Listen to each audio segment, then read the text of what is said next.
So I was debating making this video during the first intermission of Bruins Kraken tonight, but I just figured I do not have the patience for that. But the thing is, whenever Bruins fans see that we've made that the Bruins have made a trade, I think we all collectively get our have some sort of feeling in our chest like, oh, please don't mess this up. Please don't mess this up.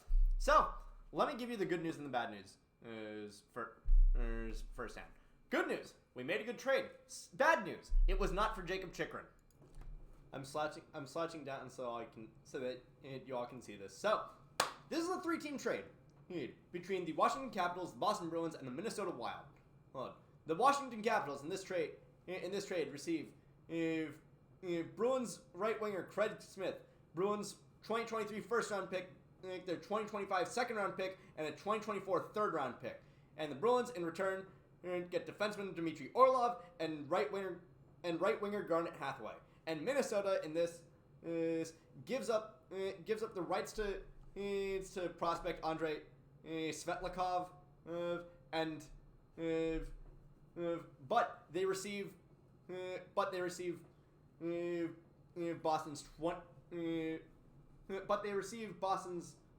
fifth round pick in 2023 and retain 25% of Orlov's salary.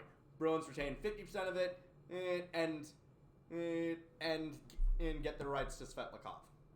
So that's a lot of moving parts. Let's go over some of them. First of all, it should be noted that every single rostered player on this team in this trade is on the last year of their contract. So is on the last year of their contract, and all of them are scheduled to be unrestricted free agents at the end of the season. Craig Smith is a player who, for the Boston Bruins this season, with 42 games played, has 4 goals, 6 assists for 10 points. According to MoneyPuck.com, of all players on the Boston Bruins who have recorded at least 400 minutes of ice time this season, Craig Smith has recorded the least with 430. The next highest is Tomas Nosek, who in the same amount of games has 524 minutes on the ice.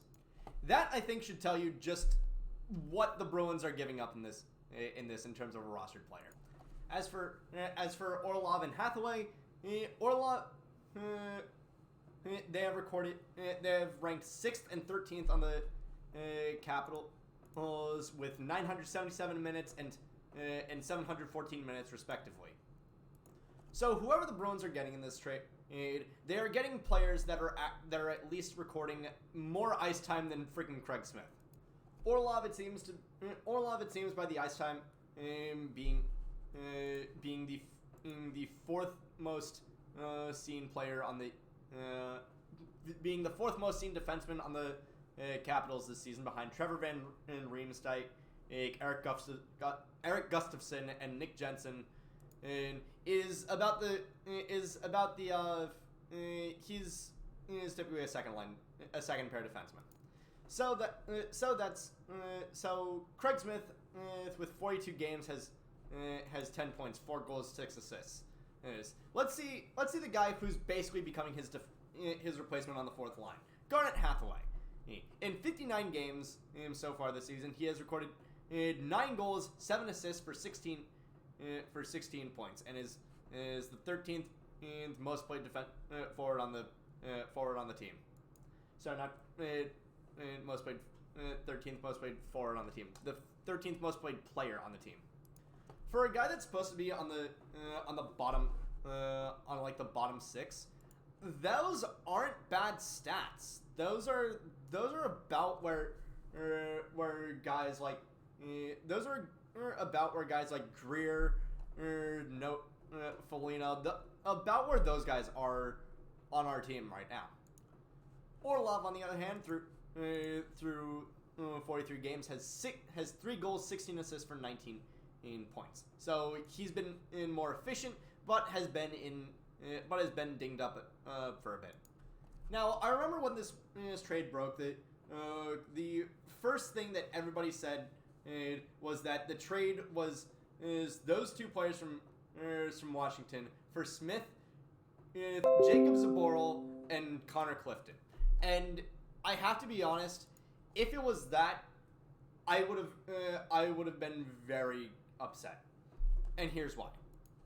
Connor Clifton has absolutely come into his own this season. He has been amazing.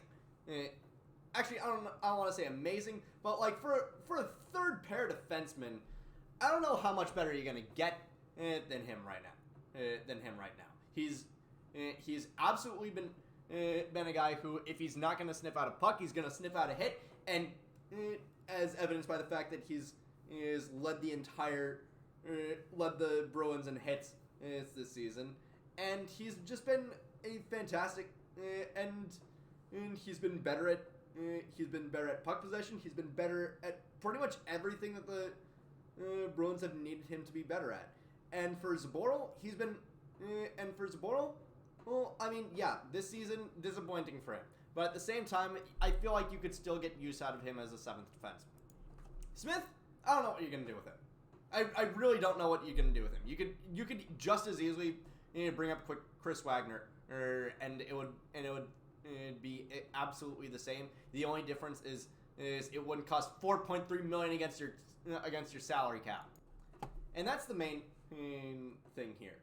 Is that not only do the Bruins seem to be like upgrading, even though it's not upgrading too much. You're at least getting an upgrade while also being able to shed salary. And this is where the picks have to come in. I know what people are saying. Oh, why are we giving up a first-round pick for these guys? Well, here's why. If you don't give up a first-round pick for them, they're going to ask for a first-round pick for... they're going to ask for a prospect who's at least a first-round pick. And I don't think anybody in this team... I don't think many people in this organization want to give up players like Fabian Lysell, like Georgi Merkulov, like Johnny Beecher, like Mason Lohrei. And yes, the 2023 NHL draft is supposed to be one of the deepest drafts the league has seen since freaking 2015. Like, legitimately, after Connor Bedard goes first overall, you could theoretically have three different players at number 2, and they would all make sense. Whether it's Matvei Michkov or Adam Fantilli or Leo Carlson, you could pick any of them at 2, and nobody would bat an eye.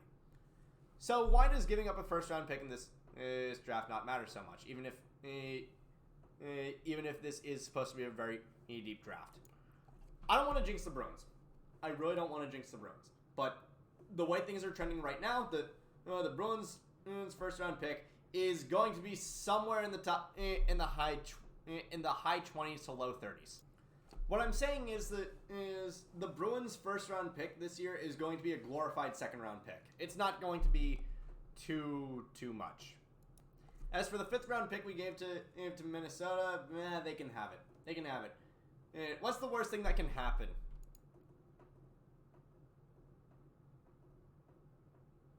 Oh, that's right. That's right. We gave up.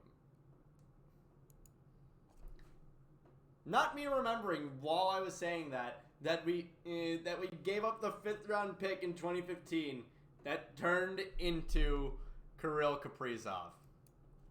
Hell, knowing our luck, Minnesota's just gonna draft another absolute baller. But anyway, that's really why we threw in the picks, so that we didn't have to give up our prospects. So that ultimately, if anybody on that right side gets hurt again, we could theoretically have potentially Lysell or Merkulov go up into that top 6 and nobody bat an eye. And this is something that needs to happen. This is something that absolutely needs to happen. And you have gotten rid of Craig Smith. You have gotten rid of $4.3 million off of these books. If you are going to tell me that this team is going to be equipped for the future as well as the present, and you need to call up the young guys and give them top line minutes. You gave top line minutes to Craig Smith for him to get a good cardio workout and do absolutely nothing. You need to give us Lysell or Merkulov on that top six if you want to convince us that this team is going to be equipped for the future. Or you know what? Screw it. Trade one of them for freaking Chikrin. Why the hell not? But Bruins made a trade. They made a good trade. There's nothing that can really deny that this is a good trade. We got money off the books, and we got a solid second pair defenseman, and we got a solid second bottom six grinder. And we didn't even have to give up any of our prospects. And the bet,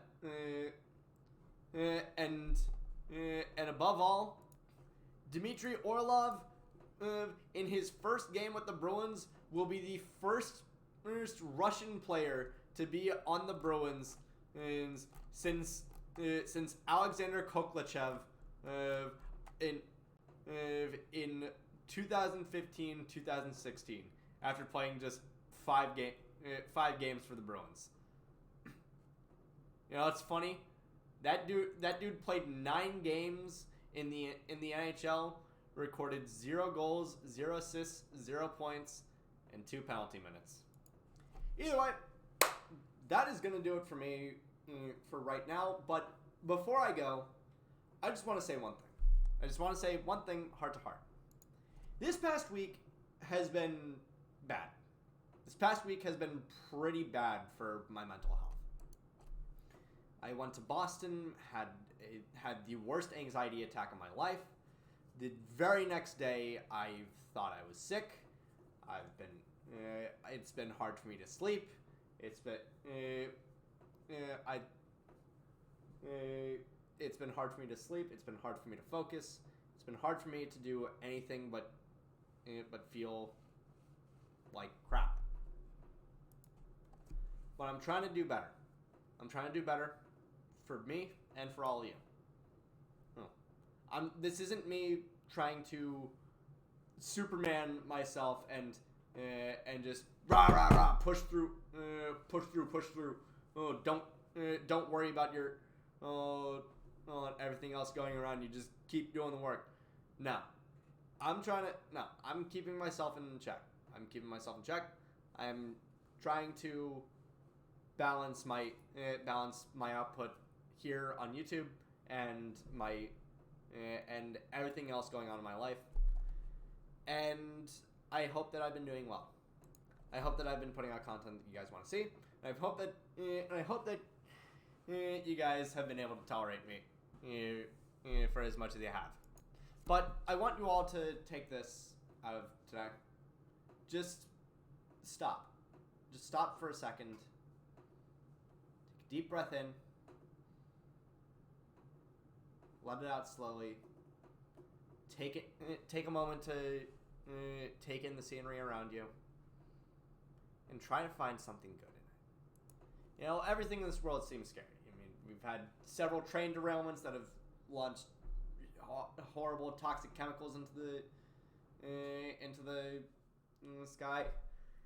Everything feels bad. Everything feels kind of lame. But I want you all to try and find at least one thing to just keep moving forward. That is going to do it for me for right now. I will see you guys after the Bruins Kraken game, and have a good game, you guys. Take care.